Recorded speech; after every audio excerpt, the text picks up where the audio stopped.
করটিয়া মদিনাতুল উলুম মাদ্রাসার হিফজুল কোরআন সমাপনী ছাত্রদের পাগড়ি প্রদান উপলক্ষে সপ্তম বার্ষিক ওয়াজ মাহফিলের সম্মানিত সভাপতি সাহেব আলহাজ হাফেজ মাওলানা মুহাম্মদ শামসুজ্জামান সাহেব দামাত বরকাতুহুমা আলিয়া, যুগের শ্রেষ্ঠ সন্তান হযরত উলামায়ে কেরাম, সামনে বসা মুরব্বী বাবাজিরা, অত্র মাদ্রাসার তালেবে ইলম ভাইরা, পর্দার আড়ালে অবস্থানরত আমার সম্মানিত মা এবং বোনেরা, সকলকে অন্তরস্থল থেকে জ্ঞাপন করছি সালাম। আসসালামু আলাইকুম ওয়া রাহমাতুল্লাহি ওয়া বারাকাতুহু। যে মহান মালিক এই ফিতনা ফাসাদের যুগে, মুসিবতের যুগে, চতুর্দিকে শুধু ফিতনা আর ফিতনা, এই ফিতনার মৌসুমে আল্লাহ রাব্বুল আলামিন আমাদেরকে দুনিয়ার কাজ থেকে অবসর করিয়া, ফারিক করিয়া, দ্বীনের এক মজমার ভিতরে, কোরআন এবং হাদিসের আলোচনার মজমার ভিতরে আসবার বসবার, কিছু কথা শুনবার আমলের নিয়তে আল্লাহ রাব্বুল আলামিন আমাদেরকে বিভিন্ন অঞ্চল থেকে, বিভিন্ন ঘর থেকে যাচাই বাছাই করিয়া, মহব্বত করিয়া, ভালোবাসিয়া, নির্বাচিত করিয়া, পছন্দ করিয়া আল্লাহ রাব্বুল আলামিন কোরআনের মজমার ভিতরে আসবার বসবার তৌফিক দান করলেন। সেই মহান মালিকের দরবারে ভক্তি সহকার হৃদয়ের আবেগ অনুভূতি উজাড় করে একই স্বরে সমস্বরে কালিমাতুশ শুকর আদায় করে সকলেই পড়ে নেই আলহামদুলিল্লাহ। লক্ষ কোটি দরুদ ও সালাম বিশ্বনবী আকে নামদার তাজদারে মদিনা আহমদ মুস্তাফা মুহাম্মদ মুস্তাফা জনাবে মুহাম্মদ রাসূলুল্লাহ, সকলেই পড়ে নেই সাল্লাল্লাহু আলাইহি ওয়াসাল্লাম। বর্তমান মাস চলতেছে, এই মাসটা চলতেছে শাবান মাস, রজব মাস চলে গেছে। নবীজি সাল্লাল্লাহু আলাইহি ওয়াসাল্লাম সাহাবা আজমাইনদেরকে শিখিয়েছেন, শুধু সাহাবা আজমাইনদেরকে মেসেজ দেননি, কিয়ামত পর্যন্ত যত আনেওয়ালা মানুষ দুনিয়ার ভিতরে আসবে, তার আনেওয়ালা যত উম্মত আসবে, সকলের জন্যই এই মেসেজ। রজব মাস যখন আগত হবে, তোমাদের মাঝে আসবে, তখন তোমরা একটা দোয়া বেশি বেশি পড়তে থাকবা। সেই দোয়াটা হলো আল্লাহুম্মা বারিক লানা ফি রজব ওয়া শাবান ওয়া বাল্লিগনা রমাদান। আল্লাহ রাসূল এই দোয়া শিখিয়েছেন, আল্লাহুম্মা, হে আল্লাহ, বারিক লানা, আমাদেরকে বরকত দান করুন, ফি রজব ওয়া শাবান, রজব এবং শাবান মাসে, ওয়া বাল্লিগনা, আমাদেরকে পৌঁছিয়ে দিন, রমাদান, রমজান পর্যন্ত আমাদেরকে পৌঁছিয়ে দিন। তো আমরা এই দোয়া যদি বেশি বেশি আদায় করতে পারি, পড়তে পারি, এই দোয়ার বরকতে আমরা রমজান পেয়ে যাব। যে ব্যক্তি রমজান পেয়ে গেল আর রমজানটাকে যথাযথ মূল্যায়ন করে পরিপূর্ণ সওয়াবের আশায় আল্লাহ পাকের রাজামন্দি হাসিল করার জন্য পুরা রমজান কাটাইলো, আল্লাহ রাব্বুল আলামিন তার জিন্দেগীর সমস্ত গুনাহগাতা মাফ করিয়া শাওয়ালের চাঁদ উদিত হওয়ার আগে তারকে জাহান্নামের খাতা থেকে নামটা কাটিয়া জান্নাতের অন্তর্ভুক্ত করে নেবেন। সবাই বলেন সুবহানাল্লাহ।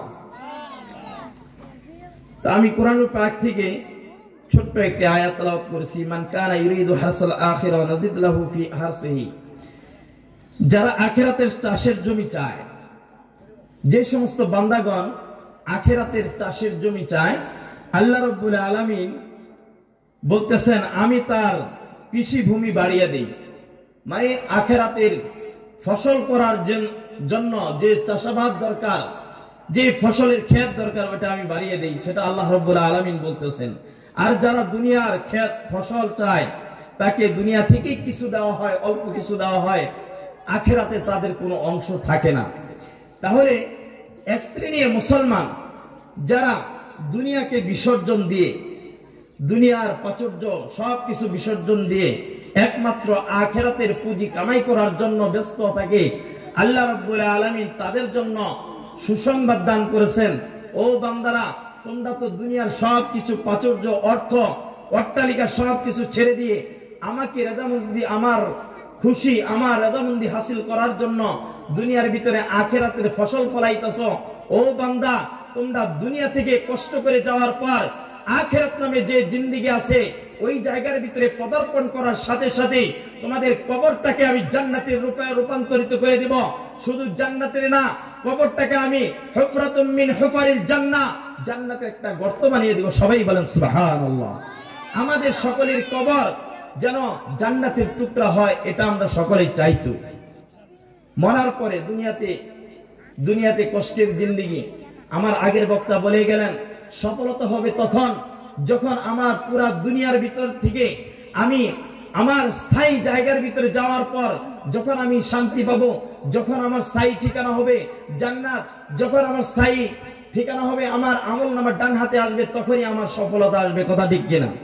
দুনিয়ার ভিতরে সবকিছু প্রাচুর্যের ভিতরে আমি লিপ্ত থাকলাম, অনেক অট্টালিকা করলাম, বিল্ডিং করলাম, ইন্ডাস্ট্রিজ করলাম, গাড়ি করলাম, বাড়ি করলাম, সবকিছু চতুর্দিক দিয়ে দুনিয়াকে সাজাইলাম, কিন্তু যখন সুখের ছোঁয়া দেখবো তখন মালাকুল মাউত আমার দরজার ভিতরে কড়া নাড়লো আর আয়েশা বলল, আব্দুর রহমান, আব্দুস সত্তার, আব্দুস সালাম, তোমার তো আর দুনিয়াতে থাকার জায়গা নাই, তোমার তো দুনিয়া থাকার মতো আর একটু সময় বাকি নাই, এখন তোমাকে ডাক দেওয়া হয়েছে, তোমাকে তো আল্লাহ তাআলা ডাক দিয়েছে, তোমাকে চলে যেতে হবে।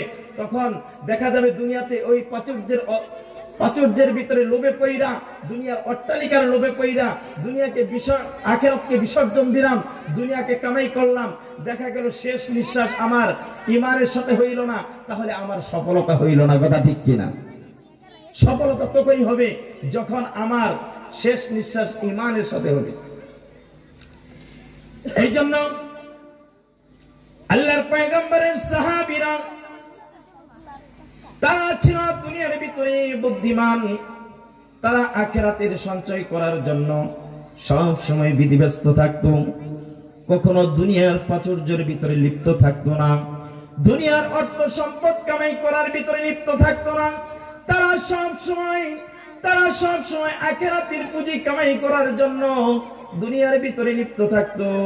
তারা সব সময় আল্লাহর পয়গম্বরকে ফলো করত, নবীজি সাহাবা আজমাইনদেরকে যা বলতেন বলার সাথে সাথে ওই কাজটা করার জন্য বিধিবস্ত হয়ে যাইত। আল্লাহর পয়গম্বর সাহাবা আজমাইনদেরকে যখনই হুকুম করতেন, যেই কাজের জন্য হুকুম করতেন, পয়গম্বর হুকুম করার সাথে সাথে সাহাবা আজমাইন ওই কাজটা করার জন্য বিধিবস্ত হয়ে যাইত, আমল করার জন্য বিধিবস্ত হয়ে যাইত। তারা নিজের পরিবারের দিকে তাকান নাই, নিজের বাগানের দিকে তাকান নাই, নিজের অট্টালিকার দিকে তাকান নাই, দুনিয়ার কোন প্রাচুর্যের দিকে তাকান নাই। তারা সব সময় খেয়াল রাখছেন দুনিয়াটা হলো ক্ষণস্থায়ী জিন্দেগি, এই দুনিয়া অল্প সময় দিয়ে রব্বুল আলামিন আমাদেরকে দুনিয়ার ভিতরে পাঠাইছেন। এই অল্পটুকু সময়ের ভিতরে যদি আমরা দুনিয়ার প্রাচুর্যের ভিতরে লিপ্ত থাকি, তাহলে আমাদের আখিরাত তো বিসর্জন দেওয়া হবে, আমাদের আখিরাত বিসর্জন দেওয়া যাবে না। তারা ছিল বুদ্ধিমান, তারা ছিল জ্ঞানী, এই জ্ঞানী থাকার কারণেই তারা দুনিয়ার ভিতর থেকে জান্নাতের সার্টিফিকেট পাইয়া আখিরাতের পথযাত্রী হয়ে গিয়েছে। তারা দুনিয়া থেকে জান্নাতের সার্টিফিকেট পেয়েছে, তারা দুনিয়া থেকে জান্নাতের সুসংবাদ পেয়েছে। এই কবরে চলে গেছে, কবরে যাওয়ার পর তাদের জিন্দেগীর সমস্ত গুনাহ রব্বুল আলামিন ক্ষমা করে নিয়েছে, তাদের নিজের জান মাল আল্লাহর রাস্তায় বিলীন করে দিয়ে তারা আখিরাতকে ক্রয় করে নিয়েছে। আল্লাহর পয়গম্বর বলেন, দুনিয়ার ভিতরে যখন পুরা দুনিয়ার মানুষজন মৃত্যুবরণ করবে, আখিরাত যখন হাসরের ময়দান কায়েম হয়ে যাবে, হাসরের ময়দান যখন কায়েম হয়ে যাবে, দুনিয়ার সমস্ত মাখলুকাত সবকিছুই ধ্বংস হয়ে যাবে। সবকিছু ধ্বংস হয়ে যাওয়ার পর রব্বুল আলামিন যখন হাসরের ময়দান কায়েম করে দিবেন, হাসরের ময়দান কায়েম করে দেওয়ার পর আল্লাহ রব্বুল আলামিন যখন বিচারের কাঠ করার ভিতরে দাঁড়াবেন, বিচারের সিংহাসনের ভিতরে বসবেন, আল্লাহর পয়গম্বর বলেন, আমি যখন হিসাবের কাজ শুরু করে দিবে, পয়গম্বর বলেন, যখন আল্লাহ রাব্বুল আলামিন হাসরের ময়দানে হিসাবের কাজ শুরু করে দিবেন, সর্বপ্রথম আমার উম্মতের মধ্য থেকে আমি হযরতে আবু বকরকে হিসাব দেওয়ার জন্য পাঠাবো। কারণ আবু বকরের হিসাবের পাল্লা এত তাড়াতাড়ি হিসাবটা শেষ হবে, কারণ আবু বকরকে দেখিয়া আল্লাহ রাব্বুল আলামিন খুশি হয়ে যাইবেন। আল্লাহ রাব্বুল আলামিন আবু বকরের আমলের অবস্থা দেখিয়া খুশি হয়ে যাইবেন। সর্বপ্রথম আমি আবু বকরকে পাঠাবো, দ্বিতীয় নাম্বার আমি হযরতে ওমরকে পাঠাবো। কিন্তু ওমরকে যখন পাঠাবো, আল্লাহ রাব্বুল আলামিন হযরতে ওমর রাদিয়াল্লাহু তাআলা আনহুকে দেখিয়া আল্লাহ রাব্বুল আলামিনের পক্ষ থেকে ওমরকে সালাম প্রদান করবেন। সবাই বলেন সুবহানাল্লাহ। সাহাবা আজমাইন আল্লাহর পয়গম্বরের সামনে বসা। নবীজি বলতেছেন সাহাবে আজমাইনদেরকে, যখন হাসরের ময়দানে আল্লাহ রাব্বুল আলামিন বিচারের সিংহাসনের ভিতরে বসবেন, ওই মুহূর্তে আমি আবু বকরকে সর্বপ্রথম পাঠাবো, দ্বিতীয়তে আমি হযরত ওমরকে পাঠাবো। যখন ওমরকে পাঠাবো, ওমরকে দেখিয়া আল্লাহ রাব্বুল আলামিন ওমরকে সালাম প্রদান করবেন। সাহাবা আজমাইন আল্লাহর পয়গম্বরকে জিজ্ঞাসা করলেন, ইয়া রাসূলুল্লাহ, ইয়া হাবিবাল্লাহ, শুধু ওমরকে কি আল্লাহ তাআলা সালাম প্রদান করবেন, আমাদেরকে কি সালাম দিবেন না? আল্লাহর পয়গম্বর সাহাবা আজমাইনদেরকে বললেন, ও আমার সাহাবীরা, শুধু ওমরকেই যে সালাম প্রদান করবে কথাটা এমন নয়। ওমরের ভিতরে দুইটা গুণ আছে, এই গুণটা যদি আমার কোন উম্মত গ্রহণ করতে পারে, আমার কোন উম্মত অন্তরের ভিতরে ফিট করতে পারে, আমার এই দুইটা গুণ যদি কোন উম্মত অর্জন করতে পারে, আল্লাহ রাব্বুল আলামিন ওই বান্দাকেও এই উম্মতকেও আল্লাহ রাব্বুল আলামিন হাসরের ময়দানে সালাম প্রদান করবেন। সবাই বলেন সুবহানাল্লাহ। আল্লাহর পয়গম্বর বললেন, ওই দুইটা গুণ কি? এক নাম্বার গুণ হলো ইন্নাল্লাযীনা ক্বালু রাব্বুনাল্লাহ সুম্মা ইসতাকামু তাতানাজ্জালু আলাইহিমুল মালায়েকা আল্লা তাখাফু ওয়া লা তাহজানু ওয়া আবশিরু বিল জান্নাতিল্লাতী কুনতুম তুআদুন। আল্লাহর পয়গম্বর বলতেছেন সাহাবা আজমাইনদেরকে, দুইটা গুণের এক নাম্বার গুণ হলো ইন্নাল্লাযীনা ক্বালু, যারা বলবে আমার রব, ইন্নাল্লাযীনা ক্বালু, যারা বলবে রব্বুনাল্লাহ, আমার প্রভু হলো একমাত্র আল্লাহ, আমার প্রভু হলো একমাত্র আল্লাহ, আমার খালেক হলো আল্লাহ, আমার রাজিক হলো আল্লাহ, আমার সৃষ্টিকর্তা আল্লাহ, আমাকে খানেওয়া, আমাকে রিজিক দেনেওয়ালা আল্লাহ, আমার সমস্ত কিছু দেখনেওয়ালার মালিক হলেন আল্লাহ রাব্বুল আলামিন। এই কথার উপর যে ব্যক্তি বিশ্বাস অন্তরের ভিতরে ঢুকাইতে পারবে, এই কথা যে স্বীকার করবে আমার সমস্ত কিছুর মালিক হলো রব্বুল আলামিন, এই কথা বলার পর সুম্মাস্তাকামু, ওই কথার উপরে অটল থাকবে, যতই হামলা কামলা যতই বিপদ আসুক না কেন ওই কথার উপরে অটল থাকবে। আমার প্রভু আল্লাহ, আমি দুনিয়ার কোনো প্রাচুর্য দেখে, দুনিয়ার কোনো হামলা মামলা দেখে ভয় পাই না, দুনিয়ার কোনো ভয় ভীতি দেখে আমি ভয় পাই না, একমাত্র আল্লাহ তাআলাই আমার প্রভু। আল্লাহ তাআলার হুকুম বাস্তবায়ন করতে যাইয়া রাস্তাঘাটে যদি মার খাওয়া লাগতে পারে আমি মার খাওয়ার জন্য রাজি, আমার যদি ফাঁসির কাস্টে ঝোলান লাগতে পারে আমি তার জন্য রাজি। এই কথার উপরে যারা অটল থাকবে, অবিচল থাকবে, আল্লাহ রাব্বুল আলামিন পয়গম্বর সাল্লাল্লাহু আলাইহি ওয়াসাল্লাম বলতেছেন, ইন্নাল্লাযীনা ক্বালু, যারা বলবে রব্বুনাল্লাহ, আমার রব হলো আল্লাহ, সুম্মাস্তাকামু, ওই কথার উপরে অটল থাকবে, আল্লাহ রাব্বুল আলামিন বলতেছে তাতানাজ্জালু আলাইহিমুল মালায়েকা, এই কথায় দুইটা গুণ অর্জন করার কারণে আল্লাহ রাব্বুল আলামিন বিপদে আপদে আসমান থেকে তাদের জন্য ফেরেশতা নাজিল করে দিবেন। সবাই বলেন সুবহানাল্লাহ।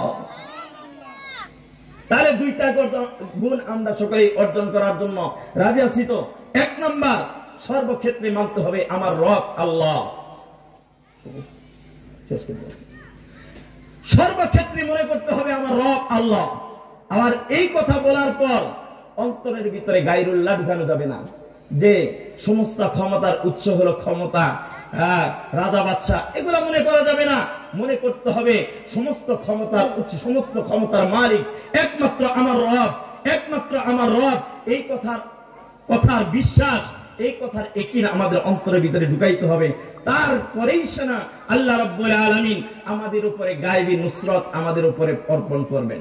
আল্লাহ রাব্বুল আলামিন ফেরেশতা নাজিল করে আমাদেরকে চতুর্দিকে সাহায্য করবেন। আল্লাহ তাআলা এই কথার উপরে বিশ্বাস স্থাপন করিয়া ঈমানের উপরে অবিচল অটল থাকার মতো তৌফিক রব্বুল আলামিন আমাদের সকলকেই দান করুক। সবাই বলেন আমিন। ওয়া আখির দাওয়ানা আলহামদুলিল্লাহি রাব্বিল আলামিন। আসসালামু আলাইকুম ওয়া রাহমাতুল্লাহি ওয়া বারাকাতুহু।